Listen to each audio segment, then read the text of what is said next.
En relación a los gravísimos hechos del carnaval de Solsona, en el que de manera absolutamente irresponsable se hace apología de la violencia, instando a los independentistas en pleno carnaval a jugar a matar españoles, quiero dejar clara la repulsa de un hecho que nos parece repugnante, aberrante y que no puede formar parte de la cultura de ninguna sociedad.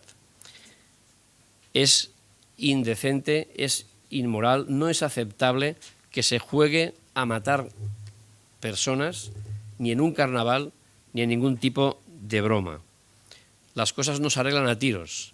La violencia genera violencia y que ningún dirigente político en Cataluña hasta el día de hoy haya opinado y haya valorado qué le merece este tipo de actuación nos parece inaceptable. Por eso pedimos al resto de dirigentes políticos catalanes de los partidos democráticos que den su opinión y digan claramente si consideran que jugar a matar españoles es o no aceptable desde el punto de vista social, moral y político.